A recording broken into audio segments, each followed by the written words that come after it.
VP828 injector remove injector பண்றது எப்படி எப்படின்னு ரிமூவ் பார்க்கலாம். பண்ணுறதுன்னு பார்க்கலாம். ஃபர்ஸ்ட் இன்ஜெக்டரோட ஃபஸ்ட்டு போல்ட் 8 இன்ஜெக்டரோட சைஸ் 8 mm போல்ட் ரிமூவ் பண்ணிக்கலாம். ஸ்டார்ட் டைப் ரெண்டுத்தையும் ரிமூவ் பண்ணிக்கலாம்.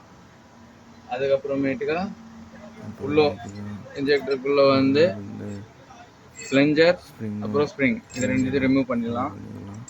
அதுக்கப்புறமா இன்ஜெக்டரோட அப்புறம் ஹோல்டிங் பிளேட் இன்ஜெக்டரோட ஹோல்டிங் பிளேட் ரிமூவ் பண்ணிக்கலாம். ரிமூவ் பண்ணிக்கலாம். அதுக்கப்புறமா இன்ஜெக்டர் ரிமூவ் பண்ணுறதுக்கு நம்மகிட்ட செப்பரேட்டாக டூல் இருக்கு. இந்த டூலை வந்து இன்ஜெக்டரோட பாட்டமில் ஹோல்டு பண்ணிவிட்டு டைட் பண்ணிவிட்டு இது லைட்டாக இது அடிச்சிங்கனாலே மேலே ப்ளூ பண்ணிட்டு இன்ஜெக்டர் வந்துடும்.